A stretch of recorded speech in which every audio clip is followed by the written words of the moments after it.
Well, guys, I was born this way, and there's no medical reason why that happened. My brother and my sister were born with arms and legs, and sometimes in life, things happen that don't make sense. My doctors never thought that I'd be able to walk, and today, I'm walking. I'm from Australia. Anybody one day want to go to Australia? It's such a cool place. And I now live in LA. I'm a Southern California boy. So I only live about 4 hours from here. And today I'm going to tell you, man, I love freaking people out.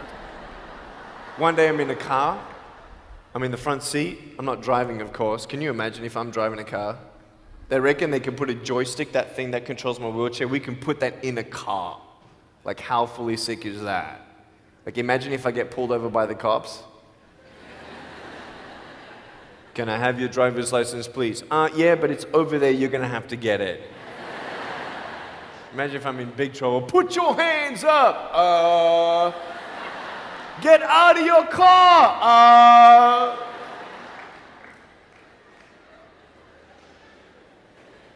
So I'm in the front passenger seat, we're at the traffic lights, and this car comes up next to us, and this girl's looking at me. And I'm looking at her, she's looking at me, I'm looking at her, she's looking at me, I'm looking at her. All she sees is my head, right? She has no idea that I have no arms, no legs. So I'm thinking, cool. I'm gonna freak you out. So I get the seatbelt in my mouth and I loosen it like this so then I can freely move. And she's looking at me like, why are you eating your seatbelt? So I pull it, the belt is loose, I can move. Now she's looking at me, full 100% attention and focus. Now just imagine all you see is my head, all right? You might want to put up your hand up to your face to cut off the rest of my body, all right? So you can really see the effect. So just, that's it, exactly. Here we go, ready? I just did this.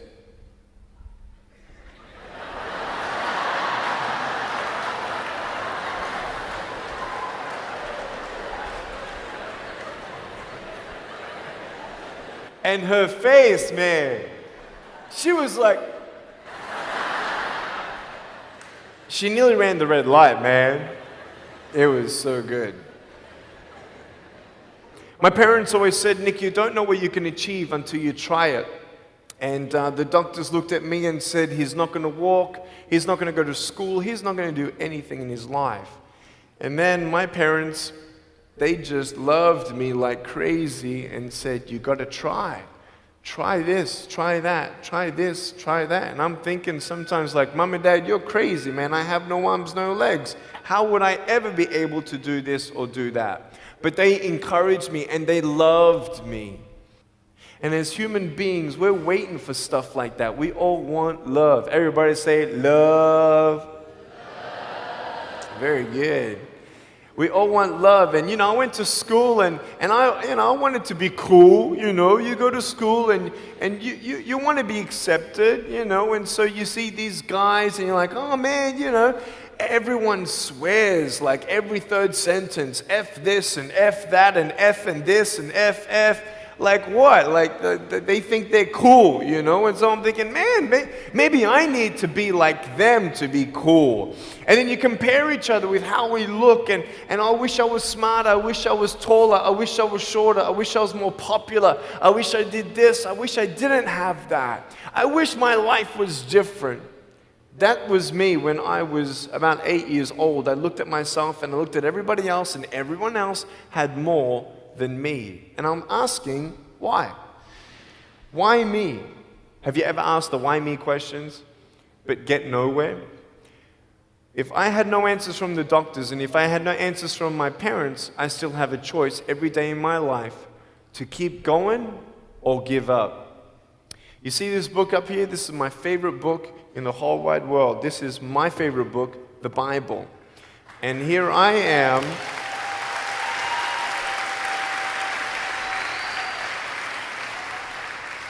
And here I am, and for me, that's my full potential in all that I can be here on earth. And so encouragement takes me closer to all that I can be, and discouragement takes me away.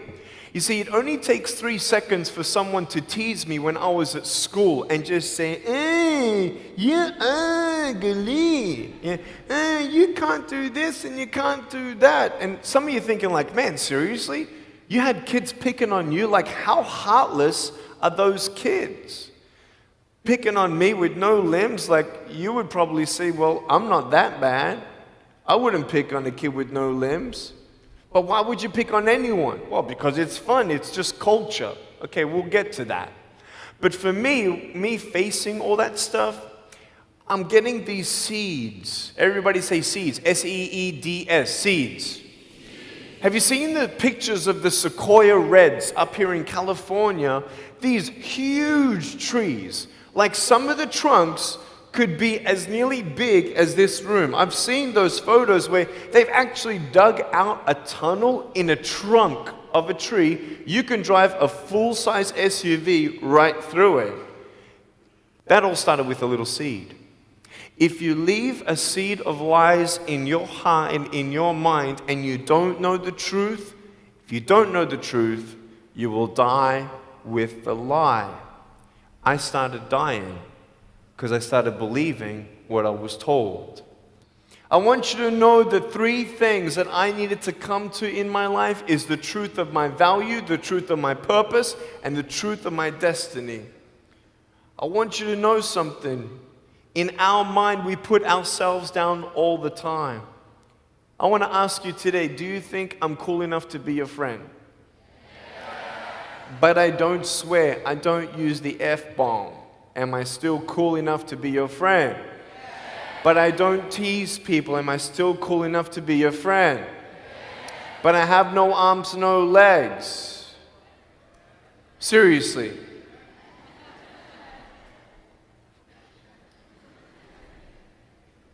You would be my friend even though I have no arms, no legs.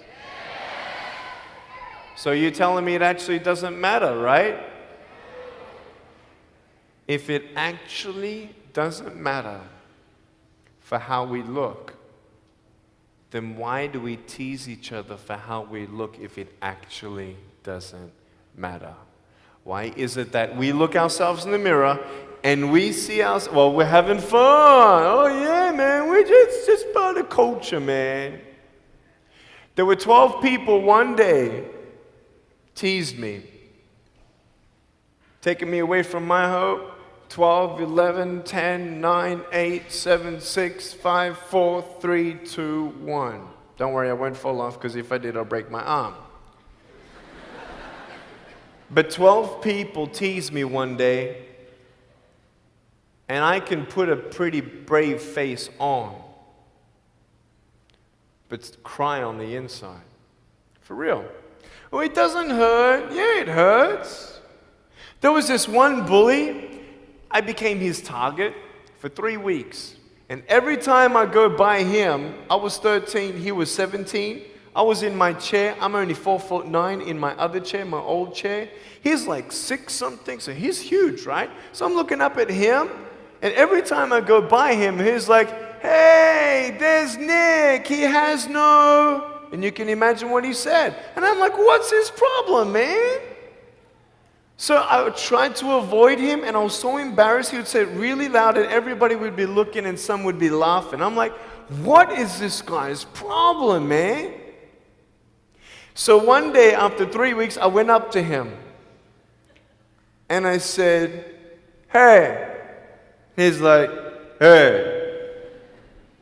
I said, can you please stop it? He said, stop what? I said, stop teasing me. He said, what are you talking about? I said, every time I walk by, you say that stuff. He's like, what stuff? He didn't know how to take me on. So I'm looking at him and saying, nah, man. Every time I walk by, you say exactly this, and I want you to stop. I forgive you, but stop it. He's like, oh, is that hurting you? Now, I could have said, nah. Or I could have said, yeah. It takes a level of humility to actually say, actually, I don't like that. It's killing me. And I said, yeah, it's hurting me. He said, all right, I'm sorry, man. I was just, playing around. He said, give me a hug. He said, what? I said, give me a hug. He was like, all right. So I gave him a hug. I'm a hugging machine. We made the Guinness Book of World Records. 1,749 hugs in 1 year. We did it last year. My arms fell off, all right? The scary thing about hugging so many people is that anyone can just pick me up and take me home, all right? Like, what am I gonna do? Like, eat them or something? Like, pretty mean headbutt, right? I want you to know that you might be playing around. I could pretty much say that 98% of you have teased someone in your life. I tried to commit suicide because of people who thought they were having fun, not knowing the hell that I was going through. The people you're teasing, what if the person you're teasing is the person who's thinking of committing suicide? What if the person you're teasing is the one who's tried to commit suicide, who hates their life because of you? You don't know if the person you are teasing is the son or daughter of a drunk at home getting abused. And all they need is someone like you to keep on pushing them this way. We need hope. So find something else to do. Find positive things in your own life. I don't care about how you look. I will never, ever, ever tease you. I will never tease you. I could tease you. I could be tough. People thinking that bullying is tough. It ain't tough. My wheelchair, this is tough. This thing, man. I'll tell you something. You ready? This wheelchair. This thing's so tough. When my friend built this for me, he said, you're gonna love it. I said, what, does it go fast? He said, no, but it's tough. And I said, well, what do you mean? He said, you'll find out. The torque in these motors at the bottom, at the back, this thing, if someone's holding it, I'm telling you, it can go 90 degrees. I went 80 degrees up, all right? Someone's holding me to make sure I don't tip back. My wife, she loves shopping with me because she just jumps on the back and we go shopping. Like, she just shops and shops because she doesn't drop, right? We just go and do it. It's fun. Now, what I tried one day to do, you'll never believe me, maybe you will, just know that every word that comes out of my mouth is not an exaggeration. One day, I needed to move a car. So I got my wife to put my car, my 66 Chevelle, in neutral. It's a 2.5-ton car. And I backed it back with this thing. Just like this, like nothing. This thing is tough. Guess what? The definition of tough means it's strong. To show your strength, you need to do something that's difficult. I would sound so stupid if I said, hey guys, I got a Matchbox car one day and I got some fishing line and I towed that Matchbox car all around all day. How tough is my BMW? That's stupid. That's the same thing with bullying. You think you're tough? You're trying to show your strength? That's not your strength. Let me come back in 10 years and let me get your anyone have a 3-year-old nephew? Anybody have a 3-year-old nephew? Cool, put your hands down. I will get any one of your 3-year-old nephews, bring them tomorrow night at where I'm speaking, and we're gonna put him up on stage and let me show you how tough I am. We'll get your 3-year-old nephew and we'll put him up here on the table and let me tease him. Let me show you how tough I am. That's what you are. I could pick on you, you biggest bullies. I could pick on anything you like. Any singer, Any music that you like, I could tease you. I could tease your family. I could tease your friends. I could tease about the movies that you think are really cool. I could tease anything about you. I could tease you about your nose, your eyes, your teeth, your chin, your hair, your ears, your elbows, your knees, your whatever, man. I can tease you about anything. It ain't hard, just like you can tease me. You want to know what tough is? Go to the people you teased and say sorry. You want to know what tough is? Go up to the people who still tease you and say, hey, stop it. I forgive you, but please stop it. That's tough. I want you to know something, the truth of who you are. I don't care what job you get. I don't care. I don't care how smart you are, everyone. I don't care. I don't care. I love you and I believe in you. I don't care if you end up being a janitor in this school. I'll tell you why. Because the janitor in my high school inspired me to be a speaker. He changed my life. He said, you should be a speaker. You know what I said? You're crazy. He said, no, really, you need to be a speaker. I said, stop it, man. 4 months later, he twisted my arm, and I said, yes. I spoke in front of 10 people, then another 10, then another 10, then I found myself in front of 300 sophomore students. And 3 minutes into my speech, half the girls were crying, and one girl in the middle of the room started weeping, and she put up her hand and she said, I'm so sorry, can I come up there and give you a hug? And in front of everybody, she came up and she hugged me and she cried on my shoulder and she whispered in this ear, thank you, thank you, thank you. No one's ever told me that they love me. No one's ever told me that I'm beautiful the way that I am. It was because my parents told me that I was beautiful that I'm still here. Some of you don't have those parents, and that's why I'm here. I love you, and you're beautiful just the way you are. Never, ever give up.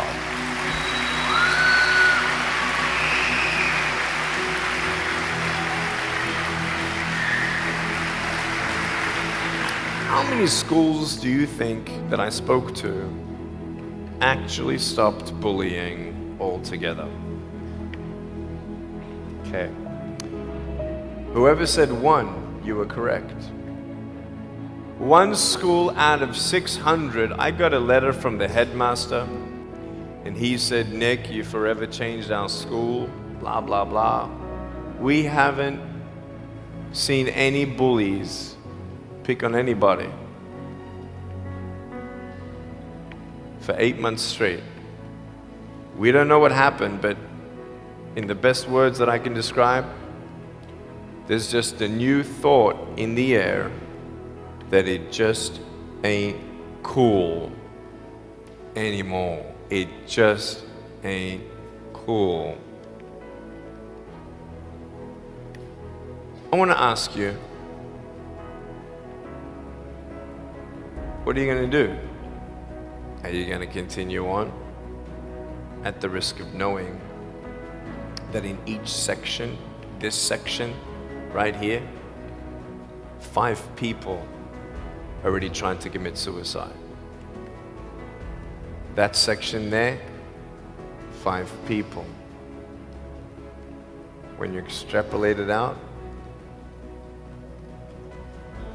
what if the person you're teasing is one of those, and you have no idea? Would you find something else to do? So, the change is up to you. If you want to see more love in your school, be love. If 50% of the school come together and say, you know what, it just ain't cool anymore, the people who think it's still cool, every time they look down upon you, I want you to imagine my face looking at you. Because I'm telling you, everyone you're teasing is my brother and my sister. And you're my brother and you're my sister. And I'm asking you to stop. Love yourself a bit more. Love each other a lot more.